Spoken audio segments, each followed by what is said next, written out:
तो पिछले लेक्चर में हम लोग क्वेश्चन नंबर 17 तक कर चुके थे। ये ट्रिग्नोमेट्री का हमारा लेक्चर नंबर 13 है, जिसमें हाइट एंड डिस्टेंस हम लोग कवर कर रहे हैं। इसके बाद एक और वीडियो आएगा जिससे हमारा पूरा ट्रिग्नोमेट्री फिनिश हो जाएगा। उसके बाद हम लोग अलजेब्रा स्टार्ट करेंगे। और बोर्ड्स भी आ रहा है, बोर्ड्स में ट्रिग्नोमेट्री से उतने क्वेश्चन नहीं पूछ रहे हैं इस बार, पर सब्जेक्टिव में बहुत ज़्यादा पूछेंगे जो आपका मार्च में होगा। तो स्टार्ट करेंगे अभी हम लोग जस्ट ये। अगर किसी को कोई डाउट होता है या कुछ सजेशन चाहिए एग्जाम से रिलेटेड जो नवंबर में होने वाला है, नवंबर लास्ट वीक में या दिसंबर फर्स्ट वीक कह सकते हैं, तो वो हमें कमेंट सेक्शन या टेलीग्राम के थ्रू हमें पिंग कर सकते हैं। तो चलो अभी स्टार्ट करते हैं हम लोग अपना remaining questions. Question number 20। Question number 20 क्या कहता है? A round balloon of radius R subtends an angle alpha. Alpha क्या है? एंगल है at the eye of the observer while the angle of elevation of its center is beta. Prove that the height of the center of balloon is r sin beta cosec alpha by 2. तो देखो पहले सबसे पहले हम लोग एक balloon बना लेते हैं यहाँ। ठीक है, ये हमारा बलून हो गया। अब देखो यहाँ क्वेश्चन जो कह रहा है उसको समझने के लिए कि अगर तुम यहाँ खड़े हो, सपोज इस पॉइंट पे, यहां से एक लाइन जा रहा है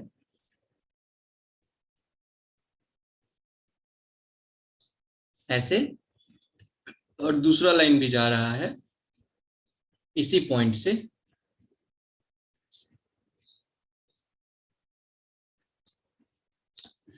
देखो, और एक और लाइन है जो हमारा हॉरिजॉन्टल एक्सिस है, सेंटर से मिलता हुआ एक लाइन, ये सेंटर है सपोज हमारा, तो सेंटर से मिलता हुआ ये लाइन। अब हम लोग जो जो एंगल्स का बात करेंगे, अब उसका बात कर लेते हैं। देखो क्या क्या दिया हुआ है। अगर ये बलून है हमारा, ये पूरा सर्कल जो दिख रहा है, तो बलून को अगर ऊपर की तरफ ऐसे देखोगे, तो सामने से देखोगे तो तुमको, अगर ये तुम्हारा बलून है और यहां से तुम देख रहे हो, ये पूरा तुम्हारा आंख है, तो तुमको ये पूरा पोर्शन दिखेगा। जैसे जैसे इसका एंगल बढ़ता जाएगा, जैसे जैसे इसका एंगल बढ़ता जाएगा, जो तुमको दिखेगा वो कैसा दिखेगा? ये पूरा का पूरा पोर्शन नहीं दिखेगा। पूरा पोर्शन अगर ये है, सपोज डायमीटर है, तो तुमको पूरा का पूरा पोर्शन, एक सेकेंड, पूरा का पूरा पोर्शन अगर डायमीटर है तो जो तुमको दिखेगा वो सिर्फ इतना पोर्शन दिखेगा जहां पर 90 डिग्री, मतलब जहां पर टेंजेंट ड्रॉ होगा, करेक्ट? जैसे इस क्वेश्चन में यहां पर। लेकिन अगर पूरा का पूरा बात कर, डायमीटर क्या होगा? ये होगा। समझ आ रहा है? क्वेश्चन में लिखा हुआ है कि ये जो सेंटर तक का एंगल है, अगर ये सेंटर है तो ये हमारा क्या है? बीटा है, करेक्ट? और एंगल अल्फा क्या है? अगर ये तुम्हारा आंख है तो इससे जो कॉर्नर पॉइंट जहां तक तुमको मैक्सिमम दिख सकता है उसका एंगल अल्फा है। तो सेंटर, अगर तो हम ऊपर की तरफ देख रहे हैं तो ये अगर पूरा, ये पूरा हमारा क्या है? अल्फा है। तो अगर इंडिविजुअली बात करें तो ये हमारा क्या होगा? अल्फा बाई 2, और ये क्या होगा हमारा? अल्फा बाई 2, क्योंकि पूरा क्या है हमारा? अल्फा है। एंगल समझ आ गया? बेसिकली हम लोग को क्वेश्चन में फाइंड क्या करना है? ये हाइट फाइंड करना है, कैपिटल एच। ये प्रूफ करना है, proof the height of the centre of balloon. Centre of balloon से हाइट कितना होगा, करेक्ट? तो क्या क्या हम लोग करेंगे? सबसे पहले देखो, हम लोग को रेडियस, क्या रेडियस पता है? क्वेश्चन में देखो, हाँ रेडियस पता है। ये रेडियस आर हो गया हमारा, ये डिस्टेंस, करेक्ट? ये इसका जरूरत है डिस्टेंस का? नहीं है। क्यों नहीं है? देखो, अब यहां पर तुमको जो फिगर देखने की जरूरत है वो सिर्फ इन ट्राइंगल्स को देखने की जरूरत है, जो भी हम ग्रीन से मार्क कर रहे हैं। एक ये ट्राइंगल और एक जो रेनबो कलर से मार्क कर रहे हैं, ये ट्राइंगल। क्यों सिर्फ इसको देखने की जरूरत है? ये जो मार्क किए रेनबो कलर से, सिर्फ उसको देखने की क्यों जरूरत है? दोनों ट्राइंगल को क्यों देखने की जरूरत है? क्योंकि एक में हाइट h है और एक में रिलेशन बिटवीन अल्फा बाई 2 है। यानी हाइट h का रिलेशन और बीटा का रिलेशन मिलेगा। जैसे कि अगर हम बात करें, सपोज नाम देकर O B C, और इसको दे देते हैं यहां पर D। अगर हम ट्राइंगल ODC की बात करें तो ये तो हमको r पता है, अल्फा बाई 2 पता है। तो इन ट्रायंगल ओडीसी हमको ये वाले हाइट की जरूरत है, ये हमको जानना है। क्यों? क्योंकि ट्रायंगल ओबीसी में इस हाइट की जरूरत है। करेक्ट? तो हम क्या लिखेंगे, क्या लिखेंगे बताओ? अल्फा बाई 2, एंगल हमको पता है, आर पता है, और इसकी जरूरत है हाइपोटेन्यूज की, ओसी। तो हम क्या लिखेंगे? Sine alpha by 2 equals to are by OC. समझ आया? हाँ बिल्कुल समझ आ गया। अब ये ओसी को हम पुट कर देंगे किसमें? ओसी को किसमें पुट कर देंगे? हम लोग पुट करेंगे ओसी को ट्रायंगल ओबीसी में। ट्रायंगल ओबीसी की जब बात करें हम लोग, ट्रायंगल ओबीसी में हमारा साइन बीटा क्या होगा? साइन बीटा क्या होगा? H by OC. करेक्ट? यहां से ओसी क्या हम लिख सकते हैं? ओसी को क्या लिख सकते हैं यहां से?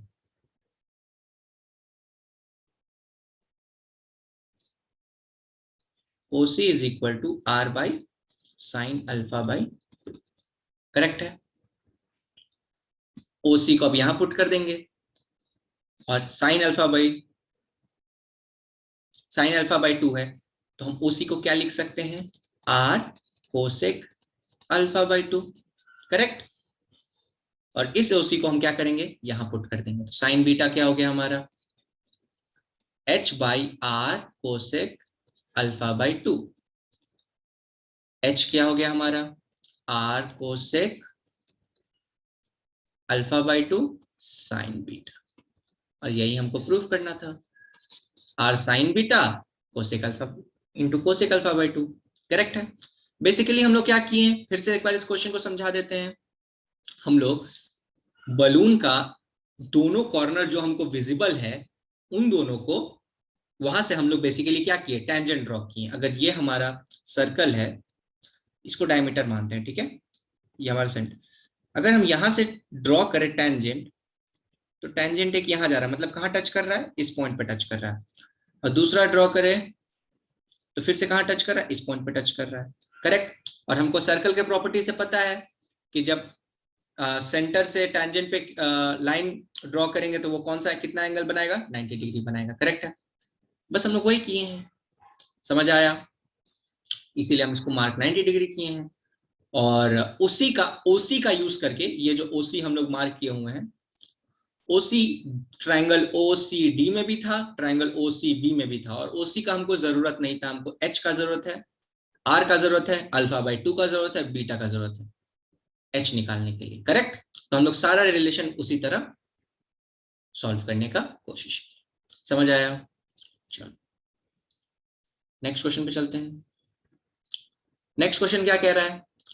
अ boy whose eye level is 1.3 meter from the ground spots a balloon moving with the wind in horizontal line at some height from the ground. The angle of elevation of the balloon from the eyes of the instant is 60 degree.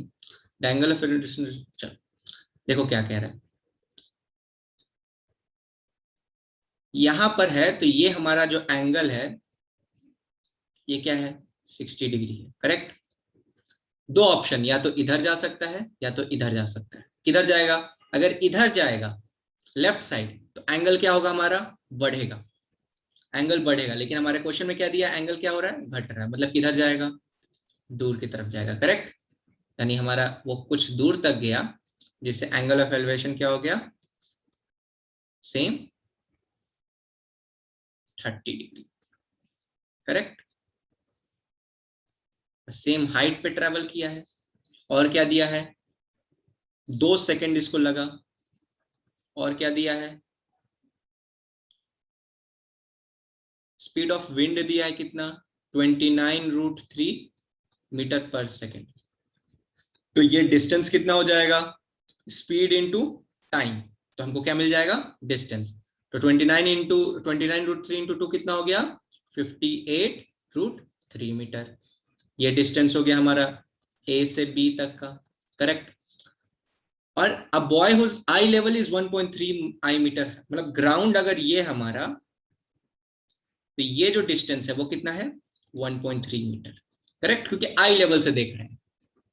चलो question में क्या पूछ रहा है, find the height of the from the ground, मतलब कि balloon जो है अगर इसका हाइट h है तो उसमें हम क्या करेंगे 1.3 को ऐड करेंगे। h कहां से कहां तक है, यहां से है, उसमें 1.3 तो मतलब h निकालेंगे और 1.3 क्या कर देंगे, ऐड कर देंगे, करेक्ट है। ठीक है, क्या करेंगे सबसे पहले ट्रायंगल इसको ओ सी डी मार्क करते हैं। तो ट्रायंगल ओ ए सी में क्या करेंगे हम लोग, सबसे पहले हम लोग ओसी का डिस्टेंस निकालने का कोशिश करेंगे। क्यों करेंगे ओसी का डिस्टेंस, क्योंकि एच हमको जरूरत है, करेक्ट है, ओ से डी तक का डिस्टेंस जरूरत है, करेक्ट है, तभी ना H by O D, O D का अगर करेंगे तो tan 30 लिखेंगे तो हमको सीधे एच मिल जाएगा। लेकिन ओसी पता है, नहीं पता है, हमको सिर्फ ए और बी पता है, मतलब सी से लेके डी का डिस्टेंस पता है, तो ओसी हमको पता करना है बेसिकली। तो H by O C equals to tan 60। OC क्या हो गया यहां से हमारा, h बाई tan 60 मतलब h बाई √3, हमारा क्या हो गया ओसी का, कोई दिक्कत नहीं है। CD हमको पहले से पता है 58√3 है, यानी हमारा OD क्या हो गया बेसिकली h बाई √3 प्लस 58√3, यानी h plus 58 into 3 by √3, correct, ये हमारा OD हो गया। अब हमको बेसिकली फाइंड करना है tan 30। tan 30 क्या है हमारा, h बाई OD, OD की जगह क्या लिखेंगे h प्लस 58 इंटू 3 बाई √3, यानी h √3 हो जाएगा, करेक्ट, ये बाई 3 ऊपर चल जाएगा। tan 30 क्या होता है 1/3, अब 1/√3, √3 h √3 से मल्टीप्लाई होगा और h प्लस 58 इंटू 3 किससे मल्टीप्लाई होगा 1 से, तो क्या बचेगा हमको इक्वेशन क्या मिलेगा, h plus 58 into 3 equals to √3 into √3h मतलब 3h हो गया, करेक्ट। अब ये h आएगा इधर तो क्या हो जाएगा 2h हो जाएगा, और इधर क्या है 58 इंटू 3, 2 से ये क्या हो जाएगा 29 इंटू 3, बेसिकली 29 इंटू 3 कितना होता है हमारा 7 8 87 हो गया हमारा आंसर। तो आंसर क्या होना चाहिए, हाइट h हमको पता क्या चला 87, और हम 1.3 क्या करेंगे ऐड करेंगे, क्यों, क्योंकि ये डिस्टेंस 8.3 है और हमको ग्राउंड से निकालना है, तो 87 प्लस 1.3 कितना आया 88.3 मीटर, चेक कर लें 88.3 metre is the correct answer. चलो आगे का क्वेश्चन क्या कह रहा है,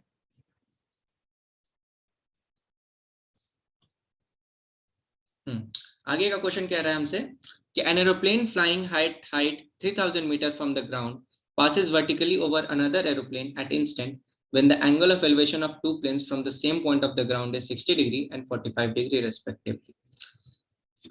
सेम पॉइंट से देखो, अब यहां पर जो क्वेश्चन को समझने के लिए हम जो ड्रॉ करेंगे समझो क्या लिखा है, सेम पॉइंट से एक बार एंगल क्या है 45 डिग्री, तो यहां से दो ऑप्शन, या तो नीचे आ सकते हैं या तो ऊपर जा सकते हैं, सेम पॉइंट से है, सेम हाइट, सही है, तो या तो ऊपर जा सकते हैं या तो नीचे आ सकते हैं। नीचे आएंगे तो एंगल ऑफ एलिवेशन क्या होगा हमारा घटेगा, और हमको क्या चाहिए 60 डिग्री एंड 45 डिग्री। अगर हम नीचे वाले को,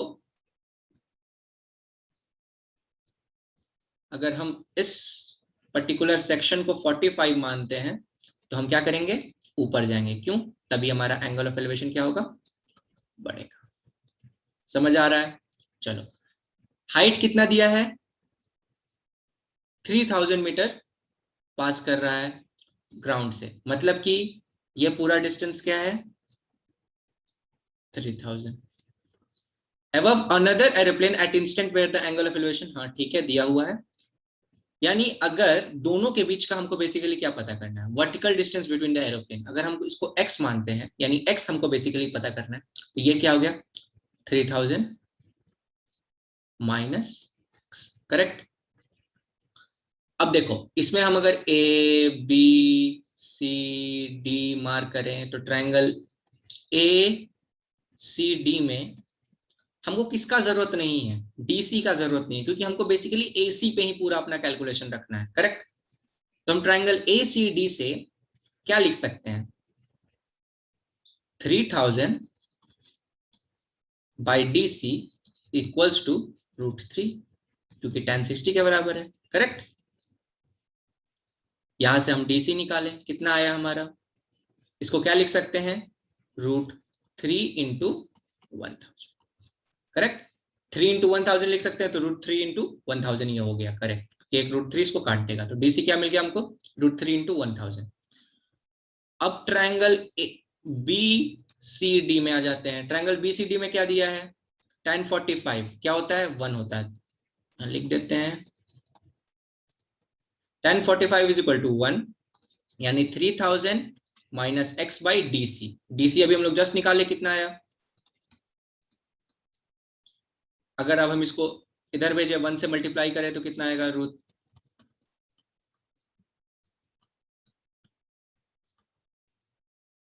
एक्स को इधर भेज दें और क्या करेंगे, 1000 क्या कर लेंगे, कॉमन ले लेंगे, तो क्या हम बचेगा 3 माइनस √3। और अच्छे से सॉल्व करने के लिए इसको √3 भी कॉमन ले लेंगे, क्या बचेगा, √3 माइनस 1। √3 का वैल्यू 1.73 दिया हुआ है, करेक्ट। तो यहां पर क्या मिलेगा हमको, 0.73, करेक्ट। तो 1000 √3 इंटू 0.73, √3 का वैल्यू यहां पे डाल दो, 1000 इंटू 1.73, करेक्ट। 2 जीरो गया तो ये 173 हो गया, 1 जीरो गया और तो ये इंटू 7.3 हो गया, यानी 173 इंटू 7.3 हमारा क्या हो गया, जो भी कैलकुलेशन करके आए वही हमारा एक्स का वैल्यू होगा। तो 173, हाँ 3000 माइनस यही आया था ना हमारा, 3000 माइनस 1000 √3, एक्स का वैल्यू यही आया था, यहीं पर वैल्यू पुट करके निकाल दिया, आंसर हमारा वही आएगा। कैसे भी तुम सॉल्व करो, मेन इक्वेशन हमारा आंसर यही है, 3000 माइनस 1000 √3। अगला क्वेश्चन क्या है, a man standing on the deck of a ship which is 10 meter above the water level observes the angle of elevation of top of a hill is 60 degree। देखो 10 metre ऊपर खड़ा है और यहां से वो टॉप ऑफ द हिल देख रहा है, कितना है वो, 60 डिग्री, ठीक है। और क्या क्वेश्चन में दे रहा है, and the angle of depression of the base, ये वाटर हुआ हमारा, बेस क्या होगा, नहीं क्लिफ पे खड़ा ना, अच्छा अच्छा वाटर नहीं, ये क्लिफ गया था, बेस का एंगल ऑफ डिप्रेशन दिया है कितना, 30 डिग्री, करेक्ट। मतलब ये पूरा हाइट क्या है हमारा, क्लिफ का, मतलब माउंटेन का। और क्या हो गया, और find the distance of the slip. चलो बेसिकली हमको ये क्वेश्चन में दिया हुआ है और मेंशन किया है कि ये 10, अगर ये 10 है तो ये क्या हो गया, h माइनस 10 हो गया। ट्राइंगल डी सी बी ए ओ, तो ट्राइंगल ओ सी बी में अगर हम tan 30 लिखें, बेसिकली हमको किसका जरूरत है, h निकालना है, 30 डिग्री 60 डिग्री का यूज करना है इन, और इसमें क्या एक चीज कॉमन है दोनों में, दोनों ट्रायंगल में BC की जरूरत है, लेकिन हमको BC भी निकालना है। क्या लिखा हुआ है, find the distance between the hill from the ship and the height of the हिल, दोनों निकालना है। तो सबसे पहले क्या लिखेंगे, tan 30 is equal to OC यानी 10 बाई BC, करेक्ट। tan 30 क्या होता है, 1 बाई √3, तो BC क्या हो गया हमारा, 10 √3, मिल गया BC। अब हम लोग यूज करेंगे ट्रायंगल कौन सा, ट्रायंगल BDC। ट्रायंगल जब BDC यूज करेंगे तो h minus 10 by BC, BC क्या निकाले हम लोग, 10 √3, किसके बराबर होगा, tan 60 के बराबर। tan 60 का वैल्यू कितना होता है, √3 होता है, तो h माइनस 10 इक्वल्स टू किसके बराबर, 10 √3 इंटू √3 मतलब 30 के बराबर। तो h क्या हो गया हमारा, 40 हो गया, h 40 हो गया और BC 10 √3 हो गया। तो 40 और 10 √3 हमारा क्या हो गया, आंसर हो गया। समझ आया, चलो From a window h meter above the ground of a house in the street, the angle of elevation of the depression and the top of the foot of another house of the opposite street are phi, theta and phi. Theta और phi भी क्या होता है? Angle होता है. जैसे alpha beta बताए थे, अल्फा बीटा गामा एक सीक्वेंस होता है एंगल का. हम लोग एंगल से बहुत सारा एंगल्स का जरूरत पड़ता है तो उनको ऐसे ही लिखते हैं. थीटा से, फाई से डिनोट करते हैं, अल्फा से डिनोट करते हैं, बीटा से डिनोट करते हैं. ये क्वेश्चन क्या कह रहा है कि एक h मीटर अबव द ग्राउंड तुम खड़े हो, अपोजिट एक हाइट, ठीक है, अपोजिट एक अनदर हाउस है, वहां से एंगल ऑफ एलिवेशन है थीटा, और डिप्रेशन कितना दिया है? फाई. करेक्ट है. ये तुमको h पता है. बेसिकली तुमको ये क्या हो गया, एक प्रीवियस क्वेश्चन ही है, एग्जैक्ट प्रीवियस क्वेश्चन है.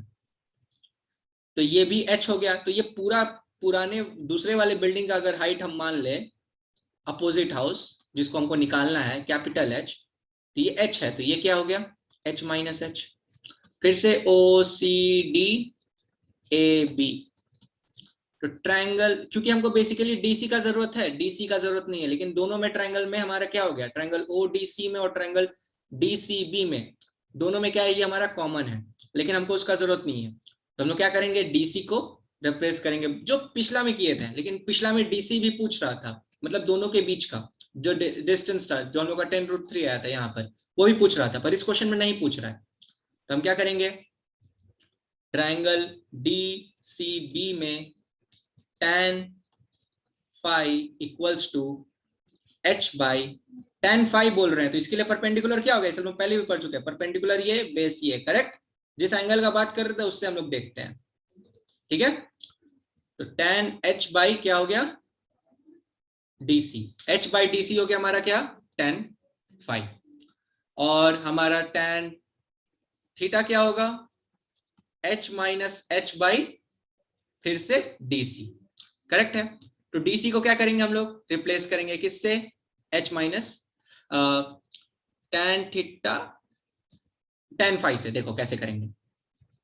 DC इज इक्वल टू, इस इक्वेशन से DC is equal to h by tan phi, जिसको हम लोग लिख सकते हैं h cot phi. करेक्ट. और यहां पर फिर से हम क्या करेंगे? DC को डाल देंगे. तो tan theta equals to h minus h cot phi. Correct. अब क्या करेंगे हम? यहां से मल्टीप्लाई कर देंगे इधर, h tan theta cot phi equals to h minus h. tan theta cot phi का मल्टीप्लीकेशन 1 नहीं होगा. क्यों नहीं होगा? क्योंकि ये दोनों डिफरेंट डिफरेंट एंगल है. कंफ्यूज मत होना. नॉर्मली क्या tan थीटा cot थीटा दिखा तो हम लोग काट के 1 लिख देते हैं. दोनों डिफरेंट एंगल है, इसलिए नहीं होगा. tan थीटा और cot थीटा रहता तो कर देते हैं, या tan phi और cot phi रहता तो कर देते, क्योंकि वो लोग एक दूसरे का क्या है? रेसिप्रोकल, ना कि tan थीटा और cot phi. चलो h, अब ये h को इधर भेज देंगे. करेक्ट है. हाँ. तो क्या मिलेगा? h plus h tan theta cot phi equals to capital H. यही हमको निकालना था. h कॉमन ले लिए, 1 plus tan theta cot phi. हमारा क्या हो गया? आंसर हो गया. यही प्रूफ करना था क्या हमको? देख लें. h 1 plus tan theta cot phi metres. चलो अगला क्वेश्चन क्या कहता है? From the top of a building 60 metre high, the angle of depression of the top of a building. ये तुम सबसे ऊपर खड़े हो बिल्डिंग, ठीक है. The angle of depression of the top and the bottom of a tower और object. अगर ये हमारा टावर है, क्यों हम टावर छोटा बना रहे हैं? क्योंकि एंगल ऑफ डिप्रेशन टॉप का भी बोल रहा है और बॉटम का भी बोल रहा है, मतलब दोनों का एंगल जो है, इस पॉइंट से भी जोड़ो चाहे इस पॉइंट से भी जोड़ो, अगर ऊपर से देख रहे हैं तो डिप्रेशन ही है. मतलब इस टावर का जो हाइट है वो हमेशा क्या होगा? बिल्डिंग से छोटा होगा. तभी ना एंगल ऑफ डिप्रेशन, मतलब नीचे की तरफ देख रहे हैं. अगर तुमको ध्यान में होगा तो पहला दिन ही हम लोग क्लास में पढ़े थे कि जो एंगल ऑफ डिप्रेशन होता है वो क्या होता है? हमेशा किससे निकालते हैं? वर्टिकल लाइन से कि हॉरिजॉन्टल लाइन से? हमेशा हॉरिजॉन्टल लाइन से. एलिवेशन हो या डिप्रेशन, हमेशा हॉरिजॉन्टल लाइन से. हॉरिजॉन्टल लाइन कौन सा है? ये है कि ये है? ये है. तो ये है एक एंगल और एक ये एंगल है. तो कौन सा 30 डिग्री होगा, कौन सा 60? जो कम होगा वो 30 डिग्री, जो ज्यादा होगा वो 60 डिग्री। ऑब्वियस है, करेक्ट। क्या दिया है? बिल्डिंग का हाइट 60 मीटर दिया है। अगर 60 मीटर बिल्डिंग का हाइट दिया है तो अगर इसको h मानते हैं तो ये क्या हो गया? 60 माइनस h हो गया, करेक्ट है? 60 माइनस h हो गया। अल्टरनेट एंगल से थोड़ा हम लोग कर लेते हैं, ताकि क्योंकि ये बहुत उल्टा दिख रहा है। तो अगर ये हमारा क्या हो गया अल्टरनेट एंगल से 60 डिग्री, और ये क्या हो गया हमारा 30 डिग्री। इसको हम लोग क्या करते हैं, मिटा लेते हैं।